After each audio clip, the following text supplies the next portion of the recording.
Hi guys, welcome to aspirant सब। स्वागत है आप सबका मेरे यूट्यूब चैनल में। आज मैं आप सबके साथ डिस्कस करने जा रही हूँ बैंकिंग अवेयरनेस का बहुत इंपॉर्टेंट टॉपिक, जो कि आपके अपकमिंग बैंकिंग एग्जाम्स में बहुत हेल्पफुल रहेगा। ये टॉपिक्स हैं NABARD, SIDBI, Exim and NHB. ये पर्टिकुलर टॉपिक्स मैंने आज इस वीडियो में इसलिए रखा है क्योंकि अभी आपका आरबीआई असिस्टेंट सबके एग्ज़ाम्स लाइनअप हैं, तो ये वीडियो बहुत हेल्पफुल रहेगा। तो आप इस वीडियो को एंड तक देखें। जो भी आपके डाउट्स रहते हैं, कमेंट्स रहते हैं या फीडबैक है, उसे आप कमेंट बॉक्स पे ज़रूर कमेंट करें, जिससे मैं उन पे वर्क कर सकूं। ओके, चलिए इस वीडियो को स्टार्ट करते हैं। तो सबसे पहले मैं आप सबके साथ डिस्कस करूंगी नाबार्ड। जैसे कि आप देख सकते हैं, मैंने ये स्ट्रक्चर ऑलरेडी आपके लिए एक फॉर्मेट बना रखा है, जिससे कि मेरे लिए भी इजी हो आपको एक्सप्लेन करना सारी डिटेल्स, और आपके लिए भी इजी हो जाए सारी डिटेल्स को समझना। तो चलिए नाबार्ड की बात करते हैं। तो नाबार्ड का फुल फॉर्म आप सब जानते हैं, क्योंकि आप सब एस्पिरेंट्स हैं, आपने ऑलरेडी थोड़ा पढ़ ही रखा होगा।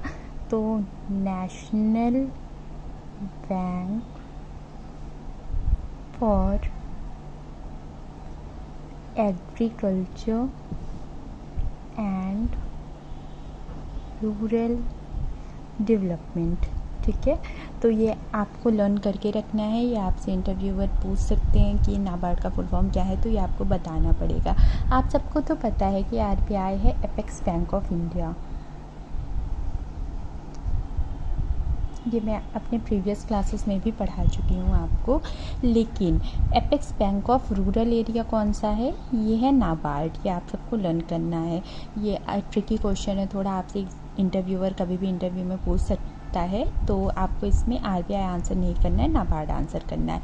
देन बात किया जाए नाबार्ड के एक्ट कब आया था। नाबार्ड एक्ट आया था सबसे पहले आपका 1981 में। अब नाबार्ड एक्ट के आने की ज़रूरत क्या पड़ी, मैं पहले आपको वो समझा देती हूँ। लेट्स सपोज़ गवर्नमेंट का हमेशा मोटिव क्या रहता है? गवर्नमेंट का मोटिव रहता है development in area of agriculture, in area of education, in area of housing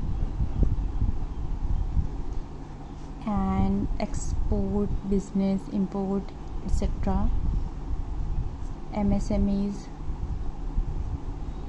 ठीक है, तो गवर्नमेंट जब भी आरबीआई को कहता कि भाई ऐसा करो, इन एरियाज़ में डेवलपमेंट के लिए आप वर्क करो, लेकिन आरबीआई तो आप जानते हो सारे बैंक्स को भी मॉनिटर करता है, और बैंक्स का प्राइमरी वर्क होता है प्रॉफिट। बैंक स्पेशली प्रॉफिट के लिए ही मोस्टली देखा जाए तो काम करता है, जैसे डिपॉजिट्स, लोन्स जो भी देता है हायर इंटरेस्ट में। तो इसके लिए गवर्नमेंट ने सोचा कि क्यों ना ऐसी बॉडीज़ बनाई जाए जो कि स्पेशली इन एरियाज़ के लिए ही वर्क करे। तो गवर्नमेंट ने एग्रीकल्चर के लिए नाबार्ड बनाया। ठीक है, जिससे गवर्नमेंट की जो भी स्कीम्स रहती हैं वो पब्लिक तक पहुंच सके। लेट सपोज़ मैं आपको एग्जांपल अभी देती हूँ कि गवर्नमेंट ऑफ इंडिया ने स्कीम निकाली कि गवर्नमेंट ऑफ इंडिया बजट के अंडर 16 लाख करोड़, ये सिर्फ मैं एग्जांपल दे रही हूँ, 16 लाख करोड़ डिस्ट्रीब्यूट करेगा एग्रीकल्चर लोन। तो एग्रीकल्चर लोन ये आपका पहुँचेगा, गवर्नमेंट ये जो 16 लाख करोड़ है ये नाबार्ड को दे देगा। उसके बाद नाबार्ड ये अमाउंट आपके अपने बैंक को देगा, जो भी बैंक्स हैं कमर्शियल बैंक, जैसे एसबीआई हो गया, पीएनबी हो गया एट्सेट्रा। तो फिर बैंक्स पब्लिक को ये लोन डिस्ट्रीब्यूट करेंगे। तो इस तरह ये वर्क करते हैं। तो ये है डेवलपमेंट बैंक्स का काम। डेवलपमेंट बैंक अपने फ़ायदे के लिए काम नहीं करते हैं, ये डेवलपमेंट के लिए वर्क करते हैं। ये ऑलरेडी मैं आपको बैंकिंग स्ट्रक्चर में पढ़ा चुकी हूँ। तो इसके लिए सबसे पहले कोई भी बॉडी बनती है उससे पहले उसका एक्ट आता है, ये भी मैंने आपको बताया था। सिर्फ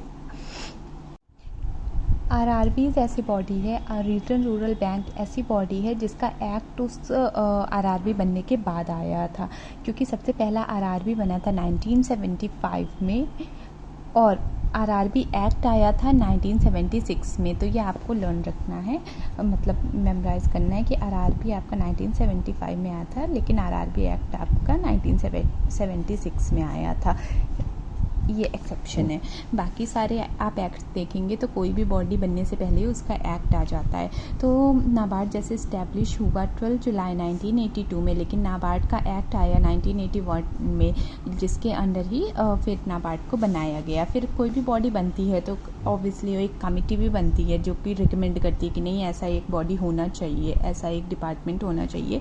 तो नाबार्ड आपका बना था शिव रमन कमेटी की रिकमेंडेशन में, जिसे आप ग्राफिकार्ड कमेटी के नेम से भी जानते हैं। ये भी आपको, ये सारे पॉइंट्स आपको लर्न करके रखने हैं। फिर उसके बाद आप जनरली, जब मैंने आपको आरआरबीज़ पढ़ाया था तो मैंने बताया था कि आरआरबी को रेगुलेट करता है आरबीआई। आरबीआई तो सारे बैंक्स के पापा हैं, वो सबको रेगुलेट करते हैं, लेकिन रीजनल रूरल बैंक जो भी हैं उनका सुपरविज़न करता है नाबार्ड। ये पॉइंट आपको लर्न करके रखना है, बहुत इंपॉर्टेंट पॉइंट है। फिर बात किया जाए नाबार्ड, आरआरबी को तो नाबार्ड सुपरवाइज कर लेगा, लेकिन नाबार्ड को कौन सुपरवाइज करता है? तो अगर बात की जाए 2019 तक की, तो आरबीआई नाबार्ड को सुपरवाइज करता था, लेकिन अब ये गवर्नमेंट ऑफ इंडिया के अंडर आ चुका है। अब इनके पापा गवर्नमेंट ऑफ इंडिया बन चुके हैं, ठीक है। जब नाबार्ड इस्टेब्लिश हुआ तो इनिशियल कैपिटल इसकी 100 करोड़ थी सिर्फ, लेकिन अब 30,000 करोड़ है और इसका हेडक्वार्टर मुंबई में है। चेयरमैन इसके at present doctor GR Chintala हैं, ठीक है। फिर नाबार्ड की सब्सिडरीज़ की बात की जाए तो इसकी 7 सब्सिडरीज़ हैं, जिसमें नैपकॉन्स, नैपकिन्स, नैप किसान, नैप वेंचर, नैप समृद्धि फाइनेंस लिमिटेड, नैप फाउंडेशन और नैप संरक्षण आते हैं। ये सब के आपको नेम लर्न करके रखने हैं, बाकी इसके डिटेल्स पढ़ना हमारे लिए इतना इम्पॉर्टेंट नहीं है। तो इस तरह करके मैंने आपको नाबार्ड के सारे फंक्शंस बता दिए हैं। अब कुछ नाबार्ड से रिलेटेड एडिशनल फैक्ट मैं आपसे शेयर करना चाहूँगी। इसके लिए मैं दूसरा पेज ले लेती हूँ। तो सबसे पहले बात की जाए नाबार्ड में, अब तक मैंने आपको पढ़ा दिया।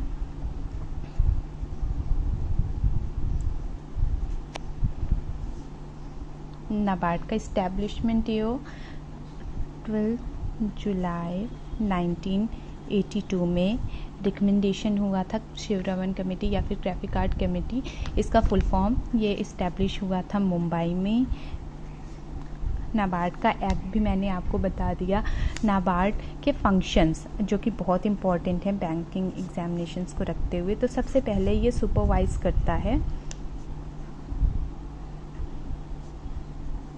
आरआरबीज़ को, रीजनल रूरल बैंक्स को एंड कोऑपरेटिव बैंक्स को। कोऑपरेटिव बैंक्स में आपको याद होगा, मैंने ऑलरेडी आपको पढ़ाया है। आप चाहें तो मैं प्रीवियस क्लासेस का लिंक डिस्क्रिप्शन बॉक्स में डाल दूंगी, जिससे कि आप ईज़िली उन क्लासेस को एक्सेस कर सके, ठीक है। तो नाबार्ड का काम होता है सुपरवाइज करना आरआरबीज़ को और कोऑपरेटिव बैंक्स को। देन नाबार्ड आपका सेल्फ हेल्प ग्रुप्स जो होते हैं उनको भी प्रमोट और सुपरवाइज करता है।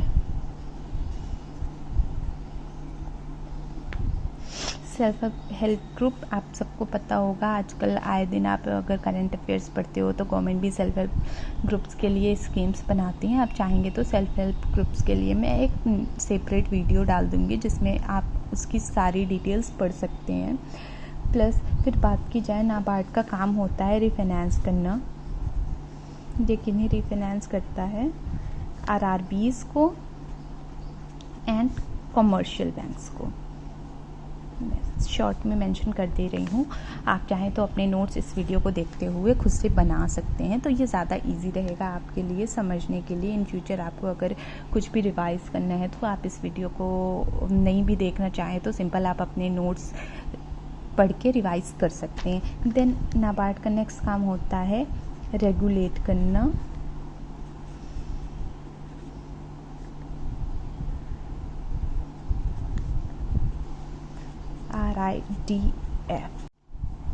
RIDF एक सेपरेट बॉडी है, रूरल इंफ्रास्ट्रक्चर डेवलपमेंट फंड। ठीक है। इससे ये नाबार्ड के अंडर ही आता है, इसे नाबार्ड ही पूरा रेगुलेट करता है। ये इस्टेब्लिश किया गया था 1995 टू 1996 में। गवर्नमेंट ऑफ इंडिया ने इसे अनाउंस किया था। जो भी आपका रूरल एरियाज़ में डेवलपमेंट के लिए इंफ्रास्ट्रक्चर रिलेटेड डेवलपमेंट जो रहता है, उसके लिए जो भी फंड एलोकेशन होता है वो उसको ये बॉडी मैनेज करती है, और इस बॉडी को मैनेज करता है नाबार्ड। तो ये सब मैंने आपको नाबार्ड रिलेटेड फैक्ट्स बता दिए हैं। कोई भी आपका डाउट होता है तो आप कमेंट बॉक्स पे कमेंट कर सकते हैं, मैं आपको कमेंट बॉक्स में ही आंसर कर दूंगी। और अगर ज़्यादा डाउट रहेगा तो मैं आपको सारी एक सेपरेट वीडियोस में आपके सारे डाउट्स क्लियर कर दूंगी। ठीक है, तो यहाँ पे आपका नाबार्ड कंप्लीट होता है। अब बात किया जाए सेकंड टॉपिक की, तो वो है सिडबी। सबसे पहले सिडबी के फुल फॉर्म की बात किया जाए तो सिडबी का फुल फॉर्म है small industries development bank of India. ठीक है, ये मैंने शॉर्ट पे मेंशन कर दिया, ये आपको लर्न करके रखना है, क्योंकि फुल फॉर्म पूछा जाता है। जैसे कि आपको सिंपल सिडबी में डी का मतलब क्या है, तो डेवलपमेंट डिपार्टमेंट, ढेर सारे ऑप्शंस दे दिए जाएंगे जिसमें से आपको सही ऑप्शन सेलेक्ट करना होगा। ये आपका बना था 2 अप्रैल 1990 को।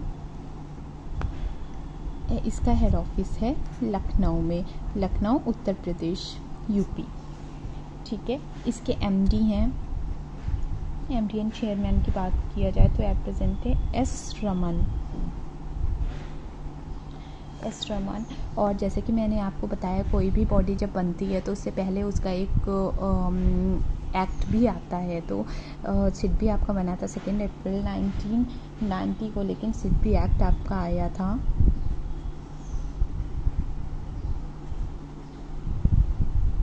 1980 में। ठीक है, तो इस तरह सिडबी अब मैं बता दूं आपको कि सिडबी का रिक्वायरमेंट क्या था। जैसे कि नाबार्ड की बात किया जाए तो वो एग्रीकल्चर रूरल डेवलपमेंट के लिए था, वैसे ही सिडबी आपका एमएसएमईज़ को फाइनेंस करने के लिए वर्क करता है। एमएसएमईज़ मतलब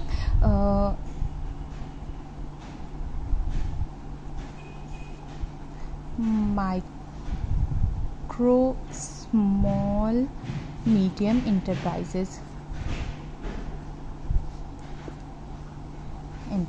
ठीक है, ये भी आपको पता होना चाहिए, कभी भी आपसे इंटरव्यूअर ये क्वेश्चन कर सकता है। फिर इसका नीड क्या हुआ, देखिए जैसे गवर्नमेंट ऑफ इंडिया ने एलोकेट किया, लेट सपोज 300 करोड़ कि जो भी एंटरप्रेन्योर्स होंगे उनको गवर्नमेंट ऑफ इंडिया ये लोन प्रोवाइड करेगा। तो ये लोन उनको कहाँ से मिलेगा, तो ये जो टोटल अमाउंट रहेगा ये सिडबी के पास जाएगा, सिडबी बॉडी में। देन वो बैंक्स को एलोकेट करेगी, देन बैंक्स नॉर्मल जो भी पब्लिक होगा जिनको रिक्वायरमेंट रहेगा उनको एलोकेट करेगा। ठीक है, तो ये कंप्लीट स्ट्रक्चर होता है।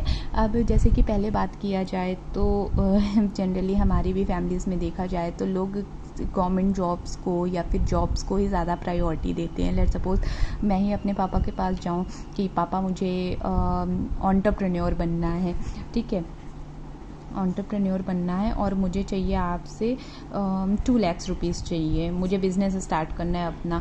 पापा 2 लाख तो नहीं देंगे, 2 चाटे अलग से मार के भेज देंगे कि अरे इतने पैसे का तुम करोगी क्या। तो इसलिए गवर्नमेंट ने ये स्कीम बनाई। अब नॉर्मल जैसे मैं ही हूँ, मैं वर्किंग नहीं हूँ, अपनी स्टडीज़ कंप्लीट करके मैं एंटरप्रेन्योर बनना चाहती हूँ, लेकिन मैं पापा ने तो पैसे दिए नहीं। फिर मैं जाऊँगी, ये मैं हूँ, ओके, मैं जाऊँगी पापा के पास गई, पापा ने चाटे मार के भगा दिए, ठीक है, पापा ने मना कर दिया। फिर मैं जाऊंगी बैंक के पास, तो बैंक में जो चाचा जी बैठे रहते हैं वो कहेंगे कि अरे कुछ सिक्योरिटी तो दो। सिक्योरिटी में मैं क्या दे दूंगी, मेरे पापा की प्रॉपर्टी है, मेरे नाम पे तो है नहीं, मैं और क्या सिक्योरिटी में दे सकती हूँ। तो बैंक वाले भी भगा दिए मुझे। तो ऐसे लोगों के लिए फिर गवर्नमेंट ने ये स्कीम बनाई है, ठीक है, जिसमें आपको लोन तो मिल जाएगा जब बैंक आपसे सिक्योरिटी मांगेगा, लेकिन इनको सिक्योरिटी नहीं दे, विदाउट सिक्योरिटी आपको ये लोन मिल जाएगा, ठीक है, मुद्रा स्कीम के अंडर। अब मुद्रा स्कीम के बारे में मैं आपको बता देती हूँ इधर मैं एक नेक्स्ट पेज ले लेती हूँ जिससे मैं ईज़िली आपको एक एक्सप्लेन कर सकूँ ये सारी details. Through units development and refinance agency,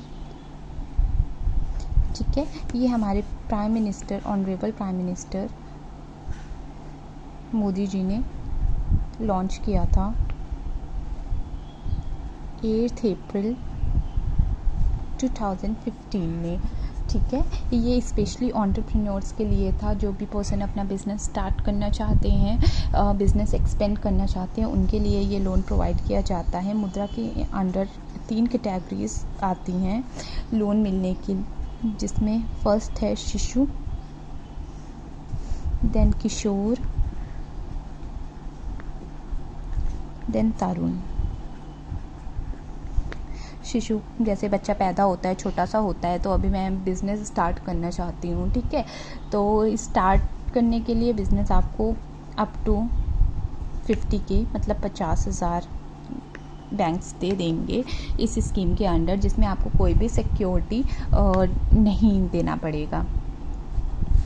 अब मेरा मतलब बिज़नेस स्टार्ट तो हो गया, लेकिन उसे मुझे एक्सपेंड करना है, बड़ा करना है बिज़नेस, ठीक है। तो इसमें आपको अप टू 5 लाख लोन मिल जाएगा इस कैटेगरी के अंडर। अप टू का मतलब होता है तक, मतलब कि आप 5 लाख तक लोन ले सकते हो। मैक्सिमम लिमिट 5 लाख होती है। आप 3 लाख, 1 लाख, 2 लाख अपने रिक्वायरमेंट के अकॉर्डिंग ले सकते हो इसे एक्सपेंड करने के लिए। अब बात किया जाए तरुण मतलब बिल्कुल बड़ा हो गया है बच्चा, तो मेरा को बिज़नेस और बड़ा करना है, तो मुझे अप टू 10 लाख तक का लोन मिल सकता है एक्सपेंशन के लिए। अब एक्सपेंड करने के लिए लोन तो आपको 5 लाख इसके बेसिस पे मिलेगा। जो भी आपका बिज़नेस का GST रिटर्न रहेगा वो आपको शो करना पड़ेगा एटलीस्ट 3 इयर्स के, ठीक है। और 10 लाख तक के लिए आपको GST रिटर्न का जो भी आपका रहेगा पूरी रिसिप्ट वगैरह भी आपको कम से कम 5 इयर्स की तो दिखानी ही पड़ेंगी, सबमिट करना पड़ेगा बैंक्स को। तो उसके बाद ही आपको किशोर या फिर तरुण लोन्स मिलेंगे, ओके। तो इस तरह करके मैंने आपको कंप्लीट मुद्रा स्कीम भी पढ़ा दिया है आपका, क्योंकि अभी RBI असिस्टेंट का भी एग्ज़ाम आने वाला है, तो इसलिए मैं जो मेन टॉपिक्स आपको पता होना ही चाहिए वो मैं आपको जल्दी कंप्लीट कराना चाहती हूँ। फिर बात किया जाए सिडबी की, तो सिडबी के और क्या फंक्शन रहते हैं। एक तो वो आपको लोन प्रोवाइड करता है आपके बिजनेस स्टार्टअप्स के लिए, स्मॉल बिजनेसेस MSMEs के लिए। प्लस सिडबी के कुछ फंक्शंस और हैं, जैसे आपने उद्यम मित्र पोर्टल के बारे में सुना होगा, ये सिडबी ने लॉन्च किया है। इसके अंदर क्या रहता है कि जैसे कि गवर्नमेंट ऑफ इंडिया या फिर स्टेट गवर्नमेंट की कोई भी स्कीम्स रहती हैं, उस स्कीम्स रिलेटेड जो कि लोन रिलेटेड या स्टार्टअप्स के लिए कोई भी स्कीम निकाल रही है गवर्नमेंट, तो उसकी सारी इंफॉर्मेशन आपको इस पोर्टल में मिल जाएगी। इसमें आप सिंपली लॉगिन करके गवर्नमेंट की स्कीम्स का बारे में सारी कुछ पता कर सकते हैं। अवेयरनेस के लिए है बेसिकली ये बात किया जाए तो। देन बात किया जाए सिडबी आपका एक MSME पल्स रिपोर्ट भी लॉन्च करता है। MSME पल्स ये रिपोर्ट रहता है जिसमें कि गवर्नमेंट, स्टेट गवर्नमेंट हो गई, वो पर्टिकुलर अपने स्टेट में MSMEs को डेवलप करने में क्या रैंकिंग रही, तो ये सब सिडबी शो करता है, ठीक है। डेवलपमेंट रैंकिंग ये मैंने आपको सारा सिडबी रिलेटेड भी जितनी चीज़ें हैं मैंने आपको मेंशन कर दिया है यहाँ पे। सिडबी का full form, then establishment year, इसके MD, देन सिडबी बनाने का पर्पस क्या था, ये सारी चीज़ें मैंने यहाँ पे मेंशन कर दी है। मैं फिर से कहूँगी, अगर आपको कोई भी डाउट आता है तो आप प्लीज़ मुझे कमेंट बॉक्स पे कमेंट करके बताएं, और ज़्यादा से ज़्यादा इस वीडियो को शेयर करें, जिससे आप जैसे कुछ बच्चे जिनको इस वीडियो की नीड होगी, जो कोई भी पेड कोर्सेज़ अफोर्ड नहीं कर पाते हैं उन तक ये वीडियो पहुंच सके और वो पढ़ाई कर सके। तो चलिए अब आगे बढ़ते हैं एक्सिम बैंक की तरफ। ऐसे वीडियो काफ़ी बड़ा हो गया है तो मैं सोच रही हूँ कि नेक्स्ट 2 बैंक्स जो हैं एक्सिम एंड NHB ये मैं सेकेंड पार्ट में अपलोड कर दूँ, जिससे कि मुझे भी थोड़ा ईजी रहेगा। इंटरनेट कनेक्शन की वजह से फिर काफ़ी टाइम लग जाता है मुझे अपलोड करने में। तो चलिए मैं नेक्स्ट 2 बैंक्स नेक्स्ट वीडियो में अपलोड करती हूँ। आप दोनों पार्ट ज़रूर देखिएगा। Thank you so much, thanks for your time, bye.